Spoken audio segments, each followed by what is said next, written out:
महाराष्ट्र के बारामती में बड़ा विमान हादसा हुआ है, जिसमें आपको बता रहे कि महाराष्ट्र के डिप्टी सीएम अजीत पवार का विमान क्रैश हुआ और ये तस्वीरें आप देख सकते हैं। विमान हादसे में अजीत पवार का निधन हो गया है। विमान में सभी 5 लोगों की मौत हुई है। तो बता दें कि इमरजेंसी लैंडिंग के दौरान विमान क्रैश हुआ था। बारामती जा रहे थे डिप्टी सीएम अजीत पवार। बारामती में हुई विमान की इमरजेंसी लैंडिंग और उसी दौरान यह हादसा हुआ। लैंडिंग के समय अजीत पवार का विमान क्रैश हुआ है। दरअसल आपको बता दें कि चुनाव प्रचार के लिए बारामती जा रहे थे और ये तस्वीरें जो है हम आपको दिखा रहे हैं, दुखद तस्वीरें हैं। और महाराष्ट्र के पूर्व गृह मंत्री भी इस वक्त काफ़ी भावुक हैं, अनिल देशमुख जी, और साथ ही साथ योगेंद्र पवार बेहद ज़्यादा दुखी हैं और रो भी रहे हैं। अजीत पवार के भतीजे हैं। परिवार में इस वक्त गम का माहौल है, क्योंकि जो स्थिति यहाँ पर बनी है, जो दुर्घटना यहाँ पर हुई है, उसके बाद हर किसी का दिल स्तब्ध रह गया है। क्योंकि कद्दावर नेता, एक लंबा चौड़ा राजनीति में अनुभव, और उसी बीच सुबह सुबह ये दुर्घटना की जैसे ही जानकारी सामने आई वैसे ही कोहराम मच गया। अजीत पवार जी के घर के बाहर भी कार्यकर्ताओं का हुजूम देखने को मिल रहा है। हर किसी की आंख नम है, हर कोई अपने अपने सिरे से उनको याद कर रहा है। लेकिन जिस तरीके की ये दुर्घटना हुई है, ये अपने आप में सवाल ज़रूर खड़े कर रही है। क्योंकि जिस तरीके से इससे पहले भी कई विमान हादसे हो चुके हैं और इसी बीच एक और सुबह ये विमान हादसा हुआ। लगभग 5 लोगों की इसमें मृत्यु हुई है। तो अजीत पवार के भतीजे की तस्वीर भी आप देख पा रहे हैं। और अब ये तस्वीरें आप देखिए, जहां पर प्लेन क्रैश हुआ था, ये वहीं की तस्वीरें हैं। दरअसल आपको बताते चले कि प्लेन को लैंडिंग करनी थी और उसी वक्त अचानक कुछ गड़बड़ियां आई। फिलहाल ये जांच का विषय है, उसी के बाद चीज़ें ज़रा साफ होती हुई नजर आएंगी। लेकिन प्लेन रनवे की जगह साइड वाले जंगलों में जा गिरा और उसी वक्त आपको बता रहे कि तेज धमाका हुआ। धमाके के साथ ही पूरे प्लेन में आग लग गई थी। ये तस्वीरें आप देख सकते हैं, यहाँ पर एम्बुलेंस इस वक्त यहाँ पर मौजूद है और कार्यकर्ताओं का हुजूम साफ तौर पर देखा जा सकता है। हर किसी की आंख नम है, हर कोई अजीत पवार जी को याद कर रहा है। किसी ने नहीं सोचा था कि आज की सुबह इस खबर के साथ दिल को झंझोड़ने वाली सुबह होगी। क्योंकि जिस तरीके की ये स्थिति बनी, ऐसे में आपको बता दें कि अजीत पवार जी अब हमारे बीच नहीं रहे हैं। बारामती मेडिकल कॉलेज के बाहर साफ तौर पर भीड़ जो है वो यहां पर देखने को मिल रही है। विमान हादसे में 5 लोगों की मृत्यु हुई। बारामती मेडिकल कॉलेज के बाहर आपको बता रहे हैं कि भीड़ साफ तौर पर देखी जा सकती है। अपने नेता को एक बार देखने के लिए सभी लोग यहां पर पहुंचे हुए हैं। लेकिन जिस तरीके से हादसा हुआ है, उसके बाद आपको बता दें कि अजीत पवार जी के घर में इस वक्त गम का माहौल है और पूरे महाराष्ट्र में हर कोई इस पल को भूल नहीं पा रहा है। क्योंकि जिस तरीके से यह हादसा हुआ, ऐसे में एक बड़े नेता अब हमारे बीच नहीं रहे हैं। अजीत पवार और 4 अन्य लोगों की इस हादसे में मृत्यु हो गई है। तो मेडिकल कॉलेज की तस्वीरें आप देख सकते हैं, जहां पर कार्यकर्ता लगातार अंदर की तरफ जा रहे हैं और ये भीड़ बढ़ती ही जा रही है।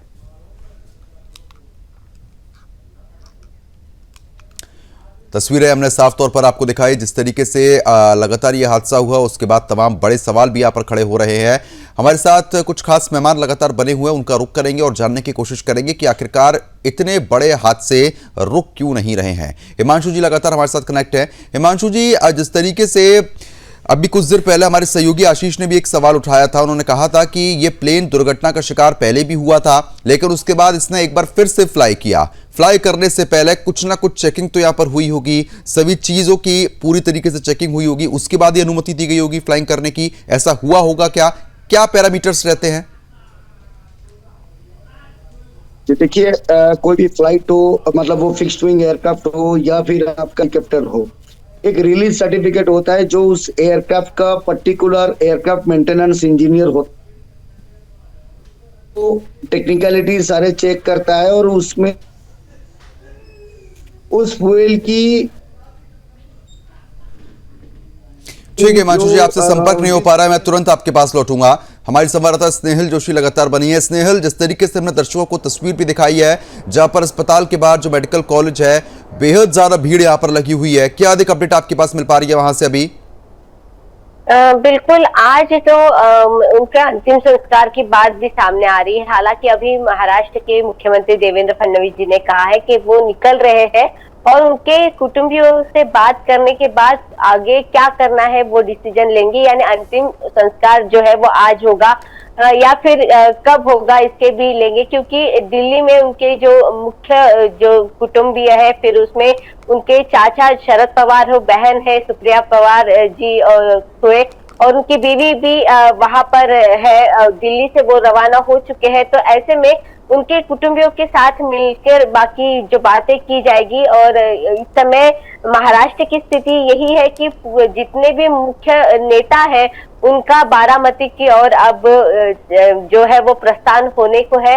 और सबसे महत्वपूर्ण बात यह है कि जो भी लोग इस समय जो पिछले हमने देखा कि 3.5-4 साल में जो राजनीति महाराष्ट्र में चेंज हुई है, उसमें जिस तरीके से एक ही पार्टी के 2 पार्टी बनी थी, लेकिन हर कुटुंब के हर बड़े त्योहार के समय या फिर जितनी भी शादी भी अभी के बड़े बेटे की शादी भी हुई, उस समय भी हमने देखा कि सभी कौटुंबिक लोग जो है वो बिल्कुल अपने परिवार के साथ बने हैं। और आज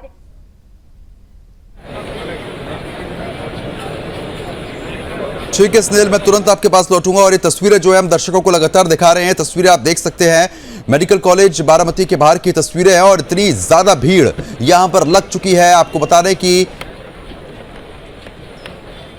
तो अस्पताल के बाहर की तस्वीरें साफ तौर पर आप देख सकते हैं, हर तरफ सिर्फ लोग ही लोग नजर आ रहे हैं। पार्टी के कार्यकर्ता है, अपने नेता को यहां पर देखने के लिए, अंतिम श्रद्धांजलि देने के लिए लोगों की भारी भीड़ जो है वो यहां पर साफ तौर पर देखी जा सकती है। क्योंकि जैसे ही ये हादसा हुआ उसके बाद सभी को यहां पर लाया गया था, सभी के शवों को यहां पर लेकर जो है वो टीम यहां पर पहुंची थी। उसके बाद आपको बता दें कि जैसे ही जानकारी सामने आई वैसे ही सभी कार्यकर्ता जो अपने नेता को यहां पर श्रद्धांजलि देने के लिए पहुंचे हुए हैं। आप साफ तौर पर देख सकते हैं कि इतनी बड़ी भीड़ जो है वो अस्पताल के बाहर साफ तौर पर देखी जा सकती है। स्नेहल हमारे साथ लगातार बनी हुई है। स्नेहल, क्योंकि ये तस्वीरें साफ तौर पर ये तो बयान कर रही हैं कि उनके प्रति लोगों का प्रेम अपार था, कार्यकर्ताओं में जिस तरीके की साफ तौर पर प्रेम की भावना है वो ये तस्वीरें बयान कर रही हैं। ये अलग बात है कि वो अब हमारे बीच नहीं रहे हैं, लेकिन ये चीज दर्शाती है कि कितने कद्दावर नेता वो थे।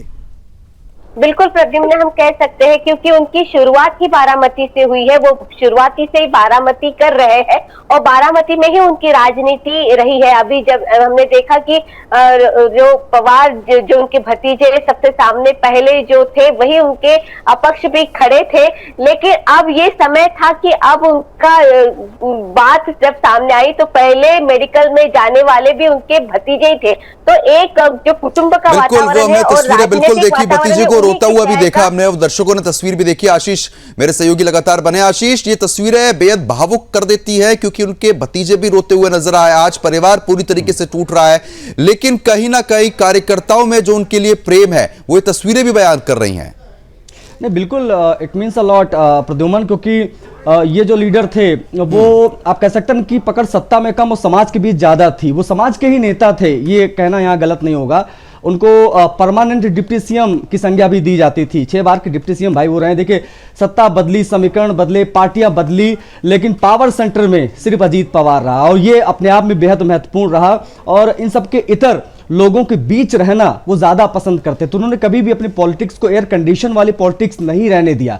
ऐसी कमरों में बैठने वाली, मीडिया के सामने चकाचौंध, इन चीजों पर कभी उन्होंने भरोसा नहीं किया। वो हमेशा से धरातल से जुड़े नेता रहे हैं। और जैसा कि अभी स्नेहल भी बता रहे थे कि बारामती से ही उन्होंने अपना करियर शुरू किया था। पहली बार यहाँ से वो सांसद बने और वहीं पर उन्होंने अंतिम सांस ली। तो ये अपने आप में बेहद महत्वपूर्ण शायद इसीलिए आज पूरा महाराष्ट्र या पूरा देश उनको याद कर रहा है, जस्ट ओनली बिकॉज कि वो जमीन से जुड़े नेता थे। ऐसे नेता कम देखने को मिलते हैं जो मीडिया की चकाचौंध, दिखावे की राजनीति कम और लोगों के बीच, समाज के बीच बने रहना ज्यादा पसंद करते। किसानों के लिए उन्होंने बहुत काम किए धरातल पर। बारामती आज अगर चमक रहा है पुणे के पास तो just only because of Ajit Pawar. ये तमाम चीजें हैं, लोगों को जाननी चाहिए। अगर जो अजीत पवार को नहीं जानते उनको देखना चाहिए, समझना चाहिए कि किस प्रकार से तमाम चीजें आई गई हाल फिलहाल की राजनीति में या उससे पहले। लेकिन एक व्यक्ति हमेशा पावर सेंटर में रहा है, उसका नाम अजीत पवार है, जो अपने बेबाक अंदाज के लिए जाना जाता है, जो समाज के बीच रहने के लिए जाना जाता रहा है। इन तमाम चीजों पर मुझे लगता है कि सीखना चाहिए, बाकी नेताओं को भी पढ़ना चाहिए उनके बारे में कि आखिर अजीत पवार क्या शख्सियत थे। शायद इसीलिए आज पूरा महाराष्ट्र रो रहा है, एनसीपी का एक एक नेता उनके लिए आंसू बहा रहा है। प्रद्युमन। बिल्कुल, कहीं ना कहीं ये सच बात ही है, क्योंकि सेंट्रल में हमेशा राजनीति करना और एक नाम अजीत पवार जो है वो चाहे सत्ता परिवर्तित भी हुई, जो भी समीकरण बने, लेकिन अपना नाम वहां पर स्थापित करना अपने आप में कोई छोटी बात नहीं होती, ये बहुत बड़ी बात होती है। स्नेहल, इस तरीके से आशीष भी बता रहे हैं और कहीं ना कहीं हमने वो तस्वीरें भी देखी है कि चाहे इर्द गिर्द पार्टी के कुछ भी हो, लेकिन अजीत पवार की जो स्थिति हमेशा अव्वल रही थी वो अव्वल ही देखने को मिली थी।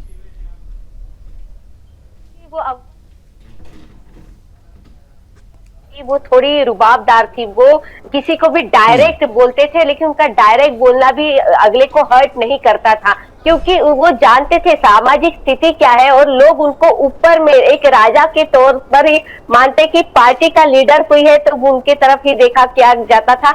लेकिन उनका जो जनता के साथ कनेक्ट था वो कनेक्ट ही बहुत ज्यादा महत्वपूर्ण था, क्योंकि उनकी शुरुआत भी एक पार्टी के प्रमुख होने के पहले वो किसान थे और किसान की भूमिका वो खुद निभाते भी थे और किसान के लिए उन्होंने धरातल पर काम भी किया था। वो अर्थ मंत्री भी कई बार रहे, ऊर्जा मंत्री भी रहे, तो उनका समाज के प्रति जो उनको लगता था कि हमें ये देना है, हालांकि राजनीतिक तीव्र इच्छा भी थी, उनको मुख्यमंत्री पद पर भी जाना था, लेकिन एक अच्छा जो बैकग्राउंड उनको पहले से मिला था, लेकिन उस बैकग्राउंड के चलते भी वो एसी में नहीं बैठे, उन्होंने धरातल पर काम किया। अब महाराष्ट्र की स्थिति ऐसी थी कि महाराष्ट्र के मुख्य 3 नेता जो मुख्यमंत्री है और दोनों उप मुख्यमंत्री, ये ग्राउंड से जुड़े हुए हैं, ऐसा कहा जाता था। हर एक इलेक्शन, जिस तरीके से भारतीय जनता पार्टी हम कहते हैं कि इलेक्शन जो है वो सीरियस होकर लड़ती है, वैसे ही अजीत पवार जी के तरफ देखकर भी लोग कहते थे कि हाँ, ये पार्टी का काम भी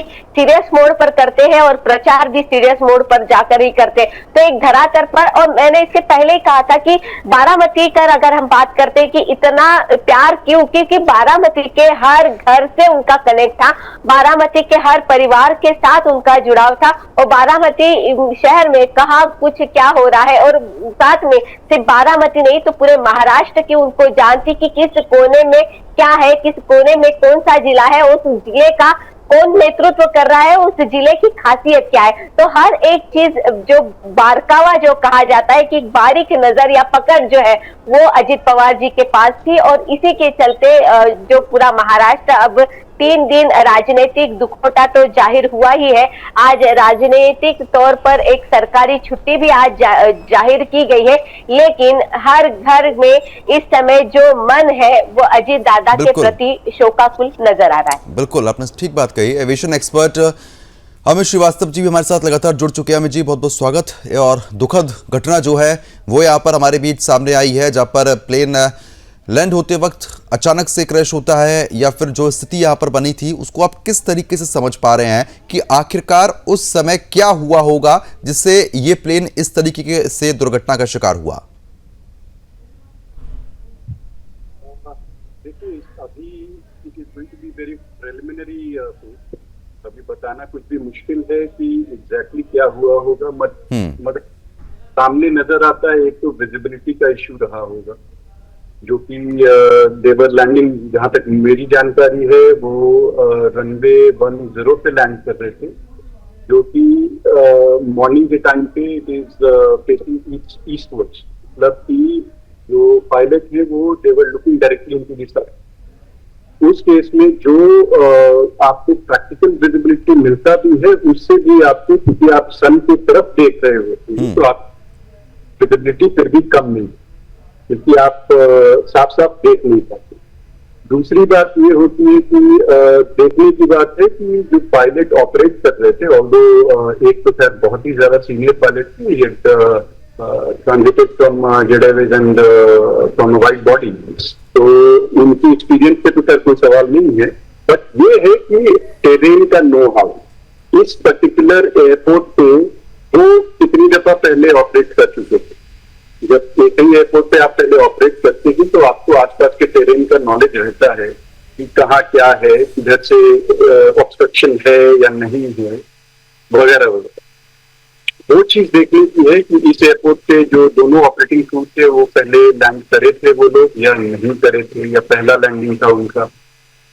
फिर एक जो बात मुझे बैफल करती है वो ये कि इस तरह का कोई भी जो जहाज होता है लेट्स से 5700 मतलब जेट एयरक्राफ्ट जो भी होगा उसमें जीपीडब्ल्यूएस होता है। ठीक है, बिल्कुल। जीपीएस के होने के बावजूद भी स्थिति कहीं ना कहीं गलत हुई तो वो अपने आप में सवाल खड़े करती है हिमांशु जी, क्योंकि जिस तरीके से साफ तौर पर अमित जी बता रहे हैं कि अच्छे खासे लंबे अनुभव वाले जो पायलट थे वो उस प्लेन में सवार थे, लेकिन अब इससे पहले भी उन्होंने इस वाले एयरपोर्ट पर, इस वाले रनवे पर कहीं ना कहीं लैंडिंग की होगी, तो एक थोड़ा सा अनुभव, एक आइडिया रहता ही है कि हाँ यहाँ पर रनवे है, यहाँ पर चीजें पहले से इतना आइडिया रहता है।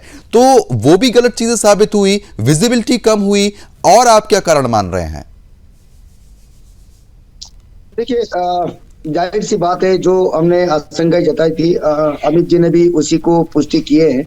यहाँ पर विजिबिलिटी जो है, हमारी जो बेस रिपोर्ट आ रही है, विजिबिलिटी वाज एन इशू, और विजिबिलिटी के बाद ये जो फ्लाइट मैंने बताया था, इसके लिए बहुत ही कम जो है रनवे लैंडिंग, जो रनवे इसको चाहिए डिस्टेंस, वो भी बहुत ही कम है। तो इसलिए एक शॉर्ट लैंडिंग, तो शॉर्ट लैंडिंग में प्रोसीजर भी शॉर्ट होते हैं, तो उसके बीच में अगर कोई भी एक विजिबिलिटी कम होने की वजह से इंस्ट्रूमेंट पे आप डिपेंड करके लैंड कर रहे हैं, तो एक चीज और है जो आपने बताया कि इतना एक्सपीरियंस, देखिए ये कोई गाड़ी नहीं है या कोई नाव नहीं है कि आप 1000 बार वहां पर जाके लगा चुके हैं और आपने आंख मूंद के कर ली। ये एक चीज है कि जो लैंडिंग क्योंकि डेंजरस इसलिए होता है कि वो एयर छोड़ के, मतलब वायु को छोड़ के जो है जमीन को टच करने वाला है, तो उस टाइम में जो तालमेल होता है ना, वो बहुत ही जरूरी होता है। जो फ्रिक्शन होता है उस टाइम में, पहला जो कांटेक्ट होता है, वो सबसे पहले आपका कंट्रोल होनी चाहिए, और वो ही होती है हर एक पायलट की। जो सबसे महीन पायलट होते हैं उनकी लैंडिंग देखी जाती है कि कितनी कंफर्टेबल लैंडिंग है उनकी, कितनी सॉफ्ट लैंडिंग है। तो यहाँ पर लैंडिंग को इसीलिए सॉफ्ट क्योंकि एक जेट इंजन है, और वैसे भी जो है ये जो जेट है, इसका आप बम्बार्डियर की सेफ्टी की जो ओईएम है, बम्बार्डियर ओरिजिनल इक्विपमेंट मैन्युफैक्चरर, जो इस जेट के निर्माता है, उनका सेफ्टी रिकॉर्ड्स बहुत ही अच्छा है, बोइंग से तो काफी गुना अच्छा है। तो ये जांच की विषय है, जब तक इसकी पूरी तरीके से जांच, इसके सीवीएफडीआर का जो भी पायलटों की डाटा, ठीक है, कहीं ना कहीं ये जांच का विषय, अब यहाँ पर जांच होगी जब भी चीजें ज्यादातर साफ होती हुई नजर आएंगी। तस्वीर हम दिखा रहे हैं दर्शकों को, जहां पर साफ तौर पर आप देख भी सकते हैं कि स्थिति बेहद दुखद है। आशीष, जिस तरीके से अगर इस रनवे की बात करते हैं, तो ऐसी कुछ जानकारी है क्या आपके पास कि इससे पहले भी इस तरीके के हादसे यहाँ पर हो चुके हैं इस रनवे पर? नहीं, इस रनवे से संबंधित तो ऐसी कोई विशेष जानकारी प्रद्युमन नहीं है, लेकिन इस विमान से संबंधित है। इस विमान में पहले हादसा हुआ था, इसलिए मैंने हिमांशु जी से पहले समझने की कोशिश की थी कि जो टेक्निकल चेक्स होते हैं दोबारा उड़ान भरने से पहले, क्या उन तमाम चीज़ों को बारीकी से देखा गया था या नहीं, क्योंकि लापरवाही की बात सामने आई थी कर्णावती वाले मामले में भी, और अभी हाल फिलहाल में एक दुर्घटना ऐसे ही हेलीकॉप्टर की होते होते रह गई थी, जब ब्रजभूषण शरण सिंह कहीं जा रहे थे किसी कार्यक्रम में शामिल होने के अपने हेलीकॉप्टर से, तो उनको भी अपना हेलीकॉप्टर एकदम से लैंड कराना पड़ा था खेतों के बीच में, गेहूं के खेत में। तो वहां पर सूझबूझ समझदारी दिखाई गई, लेकिन यहाँ पर एक तो उड़ान भरने से पहले का क्या मामला रहा, क्या तमाम जो चेकिंग पॉइंट्स होते हैं उसको देखा गया या नहीं देखा गया, एक चीज़ ये। दूसरी चीज़ है कि अब डीजीसीए और एआईबी, ये तमाम जो एजेंसीज हैं वो अब जाँच करेंगी जो लैंडिंग गियर होता है वो उस समय क्या रहा, ब्रेकिंग सिस्टम कैसा काम कर रहा था, वेदर क्या था उस समय, क्या विजिबिलिटी बहुत ज़्यादा एकदम से खत्म हो गई थी, अगर ऐसा था तो पहले जानकारियां होती हैं, ऐसे एकदम से नहीं कहीं विमान को घुसा दिया जाता है। अब ये दो चीज़ें हैं, या तो ये ओवरशूट कर गया और रनवे से आगे जाकर सीधा खेत में गिरा, या पहले ही विजिबिलिटी कम होने की वजह से अंदाज़ा नहीं लगा पाना और गिरना, ये तमाम चीज़ें होती हैं। तो ये तमाम पहलुओं को जो है वो अभी जाँच जब होगी, आगे बढ़ेगी, ब्लैक बॉक्स से लेकर जो कॉकपिट की आवाज़ें, क्या बातचीत अंतिम समय में हुई, वो तमाम चीज़ें वो तब जाके साफ हो पाएगी। लेकिन अभी जो केंद्र में है एजेंसीज के जांच के केंद्र में, वो यही है कि विमान जो लैंड की टेक ऑफ किया उससे पहले उसको प्रॉपर चेक किया गया था नहीं, क्योंकि कुछ दिन पहले, क्योंकि उसकी मेंटेनेंस हिस्ट्री बहुत आवश्यक होती है, और मेंटेनेंस हिस्ट्री के बिना, मतलब लास्ट टाइम उसको कब देखा गया था क्या है, जब उधर से ग्रीन सिग्नल मिल जाता है तभी वो विमान दोबारा उड़ान भरता है। लेकिन अब ऐसे में क्या हुआ या नहीं हुआ, वो एक वो पहलू। दूसरा कि ये दुर्घटनाग्रस्त होने से पहले जो लैंडिंग गियर था वो ठीक से काम किया या नहीं, मतलब टेक्निकल फेलियर इन शॉर्ट में अगर कहें तो वो वजह है कि नहीं, इस पहलू को भी देखा जा रहा है। और ये तमाम चीजें ऐसी हैं जो जांच के बाद ही पता चलेंगी, अभी कुछ भी कहना अंदाजा लगाने जैसा ही है। ठीक है हिमांशु जी, बात वही है कि जब अगर विजिबिलिटी भी कम हुई होगी तो प्लेन में और भी तो बहुत सारे इक्विपमेंट्स होते हैं, जिससे अगर विजिबिलिटी कम है तो उस डायरेक्शन का सही तरीके से अंदाजा लगाया जा सकता है। आपको क्या लग रहा है? और सबसे बड़ी बात जो आशीष पूछ रहे हैं कि जब पहले भी दुर्घटना का शिकार ये विमान हुआ तो उसके बाद कितने टेक्निकल चेक्स यहां पर हुए होंगे, उसके बाद अनुमति दी गई होगी? जी देखिए, जब भी कोई इंसिडेंट होती है, इंसिडेंट की एक हमेशा, चाहे वो इंटरनल हो या अगर कोई बड़ा हादसा होता है, बड़ा इंसिडेंट होता है, तो उसमें एक्सटर्नल मतलब उसमें डीजीसीए की एआईबी वाले बंदे भी इंक्लूड होते हैं। तो हमेशा एक इन्वेस्टिगेशन होती है, चाहे वो छोटी से छोटी इंसिडेंट भी क्यों ना हो, और उसके लिए वो इंसिडेंट होने के बाद फिर उसका रिकॉर्ड आता है, और फ्लाइट लॉगबुक में उसका रिकॉर्ड आने के साथ साथ, जैसे मैंने पहले भी बताया था कि कोई भी फ्लाइट या हेलीकॉप्टर, जब तक आपको एयरक्राफ्ट मेंटेनेंस इंजीनियर, जो कि खास करके उसी फ्लाइट को मेंटेन करने के लिए डीजीसीए द्वारा निर्देशित होता है, जब तक उसका रिलीज सर्टिफिकेट पे साइन ना हो कि सारे पैरामीटर्स अप टू डेट है, this is fit to fly.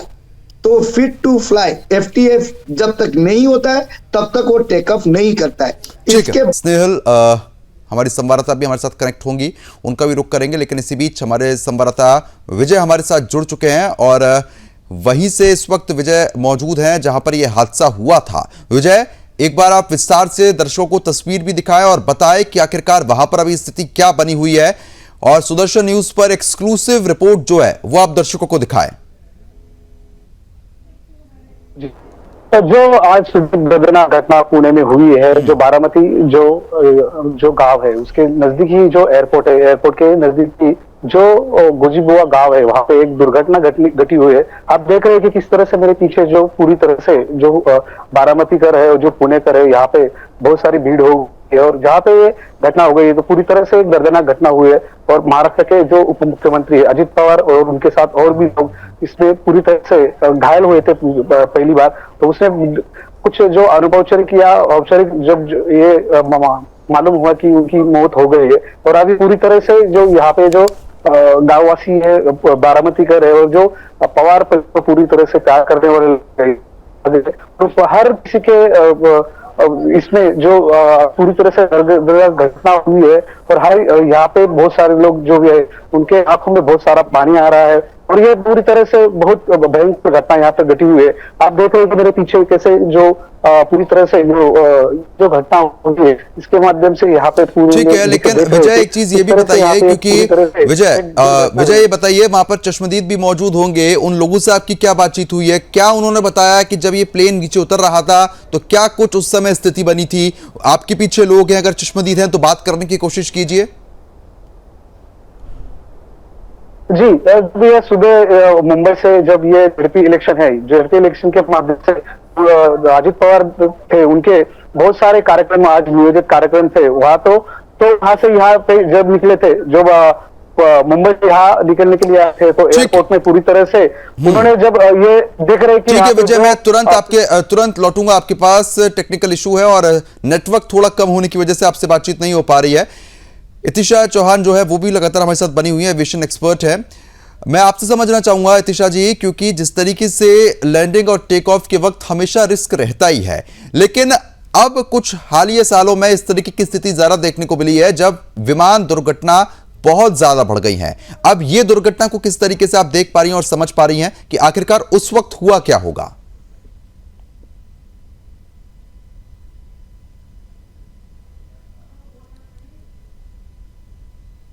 इतिशा जी, आवाज पहुंच रही है मेरी? इतिशा जी, मेरी आवाज पहुंच पा रही है? ठीक है, संपर्क नहीं हो पा रहा है। आशीष, आपके पास कोई अपडेट वहां से अभी आया है क्या, और क्या कुछ जानकारी मिल पा रही है? देखिए, अपडेट्स लगातार प्रदुमन सामने आ रही हैं, लेकिन लियरजेट के बारे में बात करना बहुत आवश्यक है। जिस कंपनी का ये विमान था लियरजेट 45, दरअसल 3 साल के अंदर 2023 से 26 या 2022 मिड से अब तक, यानी 3 साल के अंदर 2 बड़े हादसे हुए हैं। एक में हमने अजित पवार साहब को खो दिया, जिसके बारे में आज हम चर्चा कर रहे हैं, जिसमें सुमित कपूर जो उनको पायलट थे, उनके साथ उनकी यहाँ डेथ हुई है। साथ में सांभवी पाठक उनकी को पायलट थी, उनके पीएसओ थे उसमें मौजूद। ये करीबन जो 8 सीटर विमान था, इसमें इन लोगों की जो निधन हुआ इसकी आज हम बात कर रहे हैं। लेकिन लेयरजेट के बारे में बात करना बहुत ज़रूरी है, क्योंकि मुंबई में 2022-23 के बीच में मुंबई एयरपोर्ट पर ये इस कंपनी का विमान 45 XRT समथिंग इसका नाम था, और ये जब लैंड कर रहा था, लैंड करने के दौरान इन बिटवीन बताया गया था उस समय कि खराब मौसम की वजह से, लो विजिबिलिटी और बारिश की वजह से वो विमान वहां पर क्रैश हो गया था, एकदम से क्रैश हुआ था लैंड करते करते। और उसमें हालांकि जो लोग सवार थे उनको बचाया गया था, वो बच गए थे, उनकी जान नहीं गई थी, वो कोई जनहानि नहीं हुई थी। लेकिन वो इस कंपनी के विमानों में क्या इस प्रकार की चीज़ें होती हैं, ये एविएशन एक्सपर्ट बेहतर बता पाएंगे कि जहां विजिबिलिटी कम हो या जहां बारिश की संभावना है वहां पर दुर्घटना की संभावनाएं ज़्यादा होती हैं। अब ऐसे में अगर ऐसा था उस समय, तो क्या उसी कंपनी के विमान को दोबारा उड़ाने से पहले तमाम चीज़ें देखी नहीं गई थी? क्या वेदर रिपोर्ट वगैरह नहीं देखी गई थी? क्या ये नहीं पता था कि वहाँ पर फॉग बहुत ज़्यादा होगा? इन तमाम पहलुओं पर बात होनी बहुत ज़रूरी है, क्योंकि 3 साल के अंदर अगर सेम कंपनी के 2 बड़े दुर्घटना विमान जो है, ये निजी विमान था, ये चार्टर्ड विमान था, जो लैंड करते समय मतलब बारामती में वो लैंडिंग का अप्रोच कर रहा था, इन बिटवीन वो वहाँ पर हादसा हुआ। अब ऐसे में समझने वाली बात यह है, एविएशन एक्सपर्ट बताएंगे कि क्यों नहीं देखा गया। लापरवाही की बात मुझे पर्सनली ज़्यादा इसमें लग रही, क्योंकि पिछले 3 सालों के अंदर 2 बड़ी घटनाएं बहुत ज़्यादा मानी जाती हैं इस सेक्टर में, एविएशन सेक्टर में। वैसे में ये देखने वाली बात है कि जब मुंबई में इसी कंपनी का विमान गिरा था, दुर्घटनाग्रस्त हुआ था, वजह यही बताई गई थी। अब ये क्रैश लैंडिंग की वजह से हुआ या टेक्निकल फेलियर की वजह से हुआ, ये भी एक जांच का पहलू है। लेकिन ये लेयरजेट 45 के बारे में समझना बहुत जरूरी है कि आखिर इस कंपनी के जो विमान हैं वो 3 साल के अंदर 2 बार दुर्घटनाग्रस्त कैसे हुए, ये अपवाद है या नियमित अंतराल पे इस प्रकार के हादसे और भी कंपनीज के विमानों में हुए हैं। इन तमाम चीज़ों पर मुझे लगता है कि जो एविएशन एक्सपर्ट्स हैं वो बेहतर बताएंगे, लेकिन इन पहलुओं पर जांच बहुत आवश्यक है, क्योंकि हमने गांव देहात की दिलों की धड़कन को समझने वाले, गांव देहात के लोगों को बीच में रहने वाले एक जन नेता को खोया है। इसलिए इस पर बात बहुत जरूरी है, क्योंकि भविष्य में फिर कभी इस प्रकार की घटनाएं ना घटे। बिल्कुल, कहीं ना कहीं इस पर सवाल तो उठते ही हैं, और क्योंकि जिस तरीके से आप भी बता रहे हैं कि कई बार हादसे हो चुके हैं, लेकिन उसके बावजूद लापरवाही यहां पर बरती जा रही है। तीशी जी, मेरी आवाज पहुंच पा रही है आप तक? ठीक है अमित जी, जिस तरीके से बड़ा सवाल यही है कि जो स्थिति यहां पर बनी हुई है, अब विजिबिलिटी कम होने की वजह से यह हादसा हुआ, या फिर जब पहले भी इस तरीके के हादसे हो चुके हैं तो उसके बाद भी सबक क्यों नहीं लिया गया है? अब ये छोटा प्लेन था, चार्टर्ड प्लेन था, तो विजिबिलिटी अब जिस तरीके से अगर बताई जा रही है कि कम थी, उस वजह से अंदाजा नहीं लगा पाए पायलट, और ये जो क्रैश लैंडिंग है वो यहां पर हो गई, तो आखिरकार मुख्य कारण क्या समझ पा रहे हैं आप? विजिबिलिटी कम होना या फिर और कोई इसमें खामियां थी?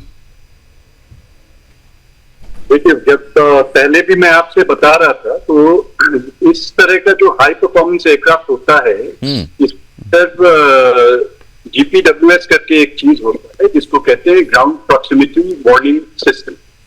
तो जब भी एयरक्राफ्ट ग्राउंड के क्लोज आएगा लैंडिंग के टाइम पे, तो उसमें एक वार्निंग आती है कि you are too close to the ground and you have to pull up. अब ये जो सिस्टम है वो एक्टिवेट क्यों नहीं हुआ, ये जो है बात लगेगा, जांच पे ही पता लगेगा, which indicates to a lot of things. दूसरी बात ये है कि जो, जैसे मैंने पहले भी बताया, जो पायलट थे उनमें से एक पायलट चार्टर में ही थ्रू आउट रहे हैं। He is very experience pilot, उनके एक्सपीरियंस पे भी कोई दो राय नहीं है। मगर उसके साथ में हमको ये भी समझना होगा कि सारे एयरपोर्ट एक जैसे नहीं होते। जो बड़े एयरपोर्ट होते हैं वहां पे आपको ये एडिंग इक्विपमेंट्स बहुत सारे होते हैं, जो लैंडिंग के लिए, specially landing is the most tricky part of the entire flight. Landing को एड करने के लिए बहुत सारे इक्विपमेंट्स होते हैं एयरपोर्ट पे। Whereas Baramati is not a full fledged airport. वो आप एक तरह से अगर आम भाषा में समझे तो it is just an airstrip. वहां पे आपको दिल्ली या बॉम्बे जैसा बहुत कुछ सिस्टम्स नहीं मिलेंगे वहां, ठीक है। अब उस केस में एक जो एंगल होता है, खास करके वीवीआईपी फ्लाइट्स में, वहां क्या होता है कि जो मेरा पर्सनल एक्सपीरियंस है वो ये है कि जो वीवीआईपी है वो तो समझते हैं चीजों के। उनको अगर आप बताइएगा कि सर वेदर का प्रॉब्लम है, दे विल अंडरस्टैंड। बट जो उनके नीचे लोग होते हैं वो बहुत ज्यादा पुश करते हैं कि नहीं साहब का जाना बहुत जरूरी है, आगे का प्रोग्राम बहुत जरूरी है। तो ये जो पुश करने वाला सिस्टम होता है, इसको थोड़ा सा विराम देने की बहुत ज्यादा जरूरत है। ठीक है, लेकिन टेक्निकल चेक्स करना भी कितना आवश्यक हो जाता है, क्योंकि जिस तरीके से यही प्लेन कुछ समय पहले भी दुर्घटना का शिकार हुआ, उस वक्त जनहानि नहीं हुई, अब उसके बाद फिर से फ्लाई करने की परमिशन मिली, तो सभी चेकअप्स तो यहां पर हुए होंगे ना, जो टेक्निकल चेकअप्स होते हैं। और सबसे बड़ी बात यह है कि जब ये टेक ऑफ कर रहा था, अच्छा ठीक है, इसी बीच न्यूज रूम का हम रुख कर लेते हैं, आशीष के पास कोई जानकारी। आशीष बताइए। सर अगर मेरी आवाज़ सर तक पहुंच रही हो तो, अगर नहीं पहुंची हो तो आप ये सवाल दोहरा देना। प्रद्युमन सर ने कहा कि हर एयरपोर्ट, हर रनवे सेम फैसिलिटीज़ वाला नहीं होता, लेकिन इससे पहले इसी कंपनी का सेम जेट जब गिरा था मुंबई में, तो वो छत्रपति शिवाजी महाराज इंटरनेशनल एयरपोर्ट था, विशाखापट्टनम से उड़ान भरी थी, रनवे 27 पर वो गिरा था सर। तो वहाँ पर भी क्या ये चीज़ लागू होती है कि वहाँ पर फैसिलिटीज़ कम थे? अगर वहाँ पर कम था फिर तो हर जगह कम होगा सर, ये मुझे ज़रा समझाइए। और वहाँ पर भी सर कारण वही था, विजिबिलिटी, बारिश और ना दिखना, ये वजह बताई गई थी आफ्टर द क्रैश। तो ये जरा समझाइए कि ये इसके पीछे क्या तर्क है आपका सर?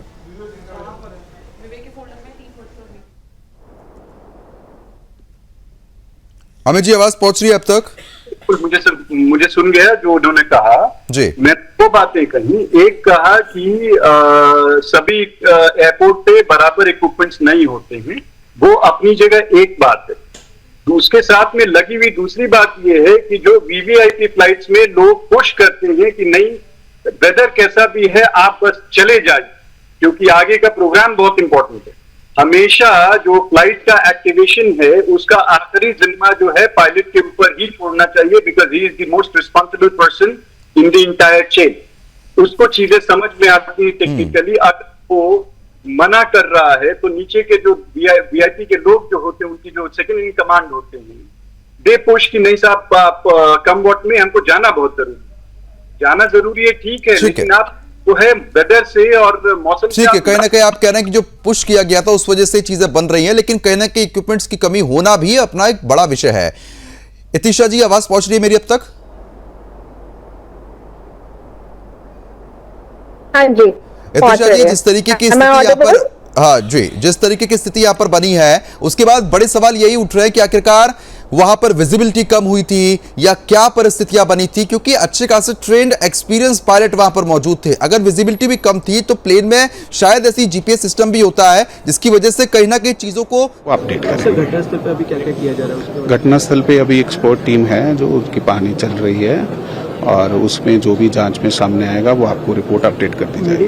कुछ खुला है या ब्लैक बॉक्स लेके कुछ आप लोग? ये एक्सपर्ट टीम का काम है, वो टीम अपनी जांच कर रही है। के कारण ऐसा कुछ रीजन बता ये सारे रीजन एक एक्सपर्ट ओपिनियन के बाद ही दिए जा सकते हैं कि एग्जैक्टली क्या रीजन होता है। Thank you. तो फिलहाल इस वक्त आप अधिकारी को सुन रहे थे, उनकी तरफ से भी कहा जा रहा है कि ये अभी सब जांच का विषय है, जांच चल रही है, उसके बाद ही जो है चीज साफ होती हुई नजर आएंगी। फिलहाल एक बार फिर से वापस लौट लेते हैं, क्योंकि इतिशा जी, जिस तरीके से विजिबिलिटी कम होना एक कारण बताया गया, उसके बाद तमाम चीजें यहां पर बताई गई हैं, लेकिन इतने एक्सपीरियंस पायलट होने के बावजूद यह हादसा जब हो जाता है तो सवाल तो उठते ही हैं। आपको क्या लग रहा है? देखिए, मैं कंट्रोलर के पॉइंट ऑफ व्यू से बोलूंगी।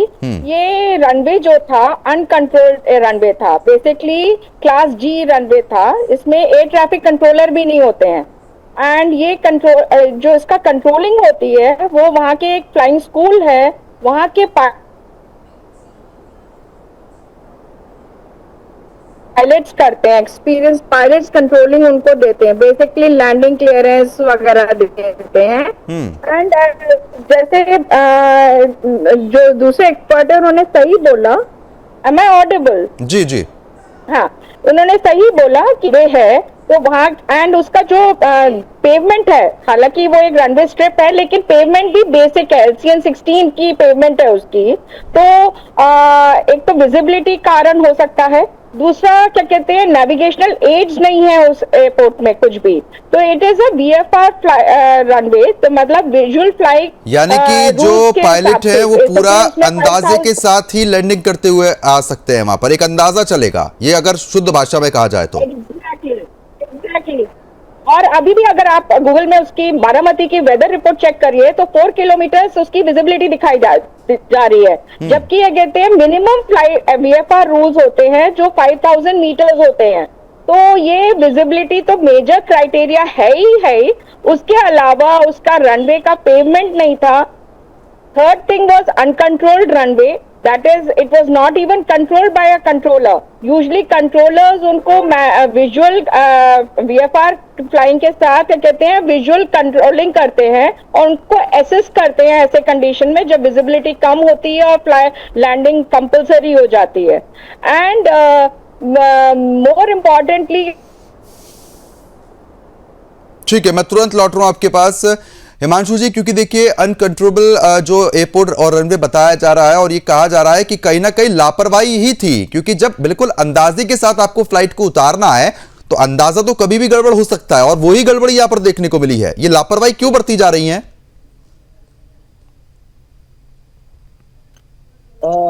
जी देखिए, लापरवाही क्यों बरती जा रही है, जैसे अमित जी ने भी पहले कहा है और मैंने भी कई बार कह चुका हूं, जब तक ये CBFDR की जांच नहीं होगी, फ्लाइट डिजिटल डाटा क्या बोल रहा है और उस हिसाब से कॉकपिट के अंदर पायलटों के बीच में क्या बातचीत हो रही है, मतलब रिएक्शंस क्या आ रहे हैं कॉकपिट से और रियल टाइम डाटा क्या बोल रहा है, तो ये दोनों चीज जब तक जांच नहीं होंगे तब तक कुछ भी कहना ये हाँ, एक चीज जो आशीष भाई ने हमारे पहले से उठाए थे कि अगर यही जेट ये जो कंपनी इस जेट को ऑपरेट रहा है, जिस कंपनी की तरफ से ये गवर्नमेंट की चार्टर थी, VIP कैटेगरीज में थी, उस कंपनी में इस जेट को मिला के इसी कंपनी के मतलब बम्बार्डियर लियर जेट करीब 12 या 15 हैं।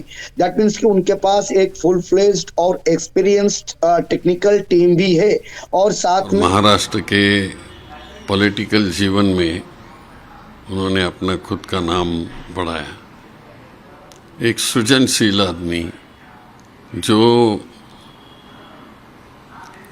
अपने चाचा वगैरह लोग थे उनके साथ आगे बढ़े, लेकिन इनका एक खुद का इंडिपेंडेंस ऐसा रहा कि वो इंडिपेंडेंस में उनके खुद की जान पहचान महाराष्ट्र को और देश को हो गई। और जो भी काम उन्हें दिया जाता था वो दिल से करते थे, सोच के करते थे और पूरे गहराई से वो काम देखते थे। विशेषतः गरीबों के बारे में उन्होंने जो काम किया ये भूल नहीं सकते। किसानों के बारे में जो उन्होंने काम किया, कोऑपरेटिव में जो काम किया, और ये भूल नहीं सकते। आज इस तरह के नेता मिलना और एक करेजसली काम करने वाले नेतृत्व जो दिया है, तो आज वो हानि हो गई है। ये तो बहुत जल्द नहीं भरपाई होगी उसकी, मैं मेरी संवेदना व्यक्त करता हूँ। महाराष्ट्र पॉलिटिक्स में कितना असर करेगा? जो अजित पवार एक पिलर माने जाते थे महाराष्ट्र पॉलिटिक्स में, उसको लेकर क्या? थोड़ा तो असर होगा ही, लेकिन अभी उस पर कुछ बात करना ठीक नहीं है। लेकिन अभी तो ये दुखद घटना है, उसके बारे में सोचा। आपके साथ कोई उनके मेमोरीज रही होंगी? नहीं, वो मेरे मंत्रिपरिषद में थे, तो जब भी उनको काम देता था तो बड़े सोच विचार के, बड़े गहराई से वो काम करते थे और अच्छा रिजल्ट देते थे, क्विक रिजल्ट देते थे। ये उनकी खासियत थी। एक उनका मतलब सीधी बात करने की एक स्टाइल थे, एक तो हाँ या ना, चाहे सामने वालों को बुरा लगे या गलत लगे, उसको लेकर। अभी देखिए, मेरे साथ तो उनके चाचा और मिलके सत्ता में आए, सत्ता में काम करते थे। हमारे सामने ये राजनीति में आए तो वो वैसे देखा जाए तो बड़े जैसे डर के नहीं बोलते, लेकिन सभ्यता से वो काम लेते थे और अपना काम भी निकाल लेते थे और अपना जो कहना है वो भी रख देते थे। सर, आज सकाळी अजित पवार यांचं दुःखद निधन झालं विमानाच्या प्लेन क्रॅशमध्ये, कसं वाटतं? अजित पवारांचं दुःखद निधन झालं ही घटना आज टेलिव्हिजनवर मी सकाळी पाहिली आणि नंतर लोकांचे फोन यायला लागले, तर हे खरं म्हणजे हे विश्वासच बसत नव्हता की काल परवा तो फिलहाल जिस तरीके से आपने देखा प्रतिक्रिया जो है वो लगातार यहाँ पर सामने आ रही है, क्योंकि ये दुखद घटना है और आपको बता रहे हैं कि जिस तरीके से हर एक नेता जो है वो उनको याद कर रहा है और बता रहा है कि अजीत पवार ने क्या कुछ बेहतर चीज़ें जो है वो महाराष्ट्र के लिए यहाँ पर की थी। फिलहाल खास मेहमान हमारे साथ लगातार बने हुए हैं अमित जी, क्योंकि कहीं ना कहीं ये बात सामने आई है कि टेक्निकल दिक्कतें जो थी वो तो थी, लेकिन एक अंदाजे के तौर पर प्लेन को उतारना ये सबसे बड़ी लापरवाही है। और जो एविएशन एक्सपर्ट यहाँ पर रितिशा जी लगातार बता रही हैं कि वहां पर कुछ भी ऐसे इक्विपमेंट्स नहीं होते हैं, अनकंट्रोलेबल जो ये एयरबेस था और यानी कि जो रनवे था वो कहीं ना कहीं एक हादसे की वजह भी बन सकता है। ये लापरवाही इस तरीके से अगर बढ़ती जाएंगे तो ऐसे तो प्लेन हादसे रुकने का नाम नहीं लेंगे।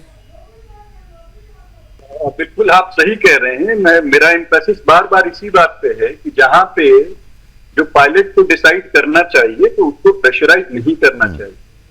अगर आप देखें जितने भी वीआईपी एक्सीडेंट्स हुई हैं वो कहीं ना कहीं उसके पीछे एक तो मेंटेनेंस ठीक है, आपकी बात बिल्कुल सही है, मगर उसके पीछे ये भी वजह रहती है कि उनका अपना एंगल रहता है कि हाँ साहब हम वक्त बचाने के लिए ही ये काम कर रहे हैं, if we not meet the purpose then उसका तो फायदा नहीं है।